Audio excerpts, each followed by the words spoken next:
репрезентацијата која ја предводите како капитен и како долгогодишен член на националниот тим веќе има 2 победи, а престои надпреварот со Косово, во дуелот кој веќе се одигра, репрезентацијата на Романија слабше против Косово.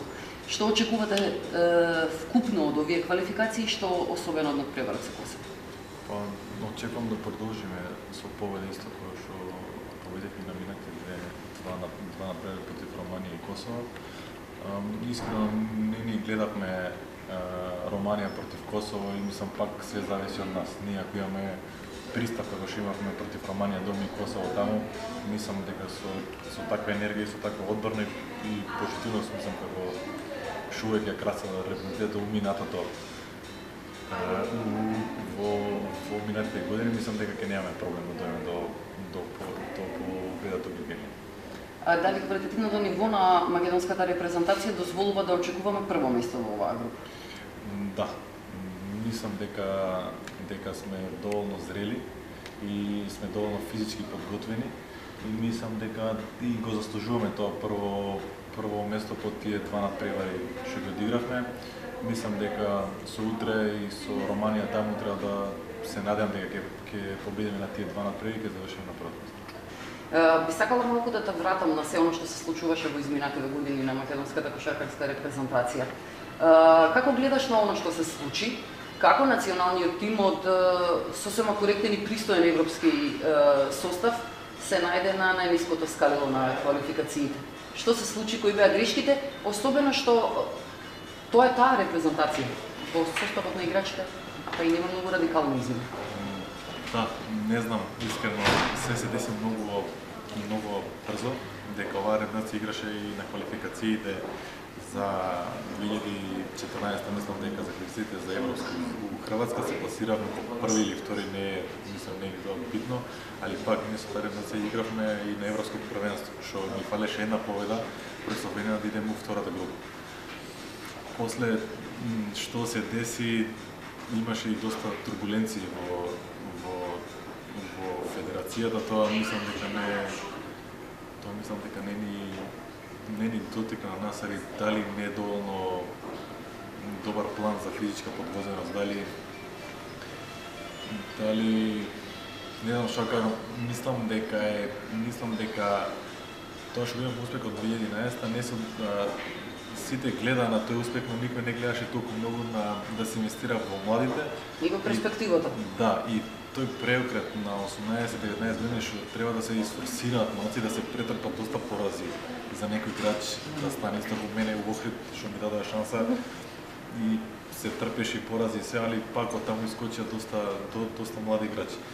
Мислам дека за да стане некој млад, мислам перспективен да го направи тој корак, мора да се истрпат порази и така ќе доби македонската лига ујачина и репрезентација, дека така станали Тоше, Гечевски, Тератич и сите, мислам и јас така, и Дамјан, и Бојан, и сите што сме се во репрезентација.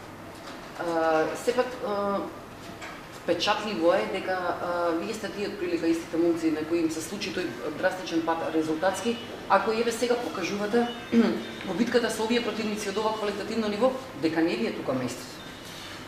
Па, ние знаеме дека не ни е тука место, дека таа репрезентација ни од 2014. Мислам, тој од 2013 се промени целосна репрезентацијата за 2014 и ние сме тие. И овие последните 2 години се работи стварно добро и на физички план и на условите што ни ги дава федерацијата, стварно е све како треба и одма има резултат. Мора така и да се продолжи понатаму и дали и така ќе доти други млади играчи. Не треба да се штеди за условите за А селекција, мислам не само за А селекција и за младинските и за юниорите, затоа има успех сите ова лето и се пласира и во дивизија и за МАЦ не се пласира и У18 и мислам дека да се продолжи со оваа работа ќе се вратиме таму кај што бевме. Мислам дека позитивни страни се што сме иста генерација на више 10 години. Ние сме од младинска репрезентација. И мислам дека имам уште многу голем простор за напредок, имаме хемија, што се познаваме цел живот. Со сите соиграчи се, да. Мислам дека дека само треба да подобриме енергијата во одбора. Мислам дека тоа го покажа нови просе преходното лето, па кога игравме тоа не красеше, кога ставаше не краси. Мислам дека револуцијата која што не сега мора да бараме успех кроз одбраната, така ќе се дои нападот. Мислам, ја бар така мислам дека со пожртвувано, со одбрана, со сите за еден за сите, мислам само така ќе дои нападот полесно и така ќе се створи таа хемија што ја красила револуцијата од последните години, од 2011. Кој е максимален достигнал според твоја проценка на оваа репрезентација? Каде најдалеку можете да стигнете? Ја сите знаеме што сакате, него туку една реална проценка. Ние сите сакаме да се пласираме по тие квалификации кај што се екипите што играат и на европско првенство. И сите сакаме да видиме до кај можеме да идеме. Може ќе видиме ќе идеме на европско, може и да испадне. Но сите сакаме да знаеме и ние до кај сме, до кај е федерацијата. И кога ќе сме таму, мислам дека и федерацијата и ние кои играчи ќе се види кај на што треба да се обрати пажња кај младинците, за да не повтора таа грешка ако ние не се пласираме или без разлика што и да се деси понатаму. Има некои промени одредени во македонската кошарка, ти сигурно тоа го следиш, во намалувањето на бројот на странци, обврската за македонски играчи на терен. Колку мислиш за колку временски период тоа би можело да даде резултат и како ја оценуваш всушност целата оваа нова насока? Мислам дека одлично одлука на федерацијата што донесува, може требаше да се донесе на 2-3 години порано од ова. Мислам дека земја која што е Македонија од толку жители и на толку кошакари, мислам дека е премногу да има 6 странци. Тоа е моје мислење. Ни сме Шпанија, ни сме Германија,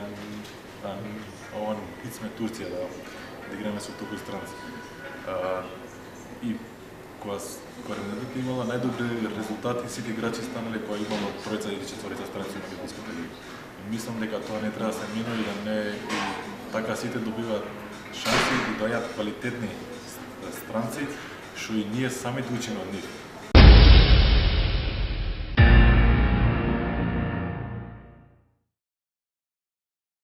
Тоа одлично ме, ја познам германската лига, бев пред 4 години таму.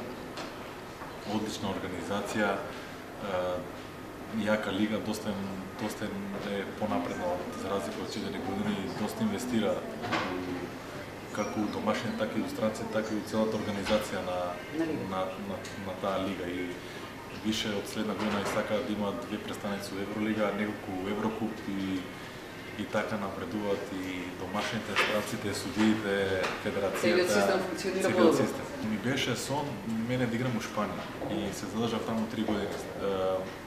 Последните исто 5-6 години сум дел од најаките 2-3 лиги у Европа и сакам да се задржам таму колку што е можно подолго, дека е убаво да играш против Евролига екипи, против играчи што се и екипи што се подобри и подобри за напредок и подобри за мотивација, за тренинг и за целиот, мислам, за све она што носи напредок кога ќе играш со некој Реал Мадрид, Барселона против нив.